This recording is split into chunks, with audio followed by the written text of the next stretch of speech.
you can't be assaulting people because you don't like what they're telling you to do. As far as what I did, I didn't exactly mean to do what I did to that officer. Your words ring very hollow with me.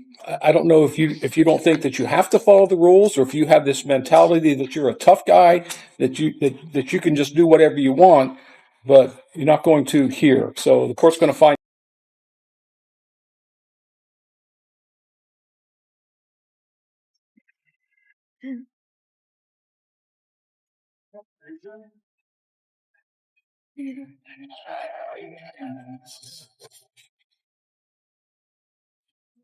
This is case number 25CR43232, the state of Ohio versus Casey Zhang. Mr. Zhang is before the court with his counsel, Ms. Diefenbach. Ms. Nicholson, on behalf of the state of Ohio, we are here for sentencing. Has everyone reviewed the pre-sentence investigation? Yes, Your Honor. Anything on behalf of the state? Your Honor, these offenses occurred while he was incarcerated at Lebanon Correctional Institution. He was incarcerated at the time on a post-release control violation. He was on post-release control for a felony of the third-degree theft that had occurred out of Hamilton County. At the time of that offense and conviction, he was also on post-release control, and Hamilton County, as a part of that agreement, part of that plea, agreed not to impose the post-release control time. So this is a habit of his to commit new offenses while on post-release control or serving a sanction for a violation of post-release control. This was a violent offense that occurred while in prison. He assaulted a corrections officer and also had a deadly weapon while under detention. We do not believe he is amenable to community control and would ask the court impose a prison sentence. Thank you. Anything for probation? No, Your Honor. Ms. Diefenbach? Well, there was some discussion in the pre-sentence about some rather rigorous residential treatment, which I think he could benefit from, Judge. I do know that he has not been on his medication since he's been doing on this recent time there, and I think that had a lot to do with his behavior. He has a long history. He also has a history of he lost his parents, and he was actually kind of out there, a real Hamilton County on his own. But I think he could benefit. He needs to get back on his medication. I think he could benefit from the kind of rigorous residential treatment program that was described in the pre-sentence. Thank you.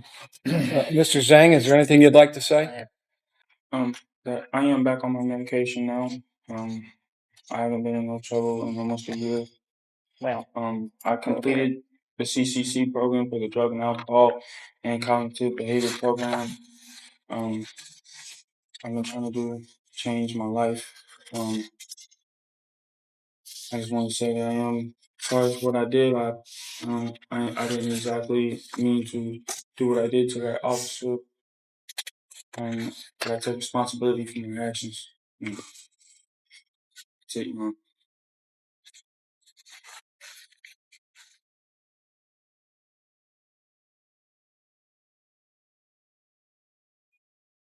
Mr. Zhang, I will tell you that in reading the pre-sentencing report, your words ring very hollow with me.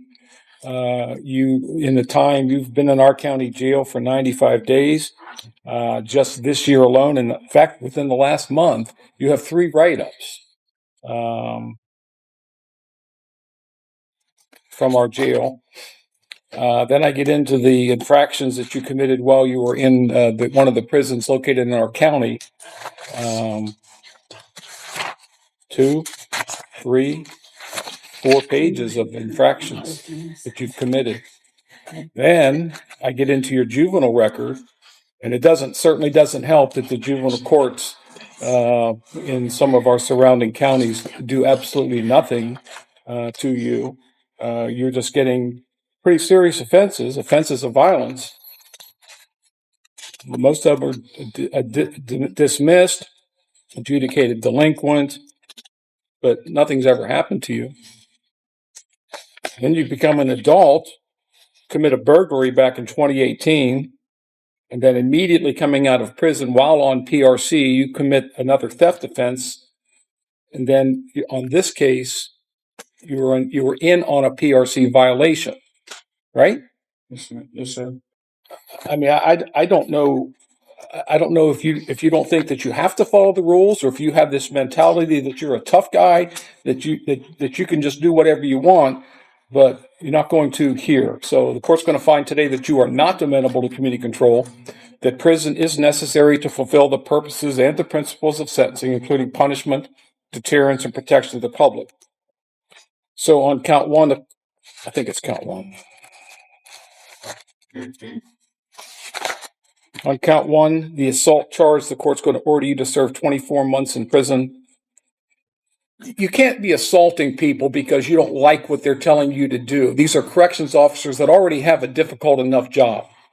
And it just irritates me that you think that you can just be a bully to them. It doesn't work that way. On count two, the court's going to order you to serve 12 months in prison. That to be served consecutive to the 24 months. The court finds that a consecutive sentence is necessary to punish this defendant and to protect the public from you.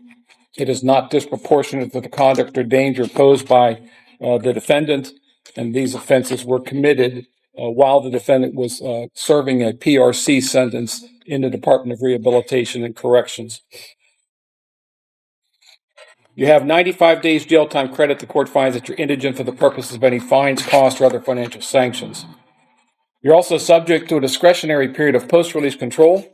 When you are released, the adult parole authority shall once again try to supervise you for up to 2 years. If you violate that supervision, they can return you to prison for up to 1/2 of this court's original sentence. If your violation is that you commit another felony, you can be returned to prison for 1 year or the period that you have left on PRC, whichever is longer. That time would run consecutive to any additional prison time that you get sentenced to. There may be opportunities for you to receive up to 1 day per month for participating in certain education, vocation, or other programs sponsored by the Department of Corrections. You do have a right to appeal the court's decision of your sentence to the 12th District Court of Appeals. If you want to appeal, you must file your notice within 30 days of today's date. If you can't afford to pay for the transcript or anything necessary for your appeal, that can all be provided to you at no cost. If you cannot afford an attorney, I will appoint one for you at no cost. One final thing, Mr. Zhang, before you leave. I want to offer you today some hope for your future. So I'm telling you today that after you are sent to the institution, I will consider a motion for judicial release after an appropriate period of time. But I'm telling you right now that I will not tolerate any infractions from you in whatever institution they send you to, whether it's in our county. We have 2, Warren and Lebanon. Whatever institution they send you to, you must abide by all of the rules of the institution. 0 infractions. You need to demonstrate to me that you want to live in our society. Otherwise, you're just going to be in and out of prisons for the rest of your life, and you're only 20 what? 28 years old. This is your 3rd stint in prison. So I want to offer you that hope, and I'm willing to try this, what Ms. Diefenbach said, this recommendation for the CBCF, the treatment facility, and I will consider it. But if you're going to go in there and you're going to violate the rules, don't bother filing your motion because I'll deny it. Are we clear on that? Yes, Your Honor. Can you follow the rules? Yes, I can. All right. Good luck to you. Okay. Mr. Wade here? Mr. Wade is here. Okay.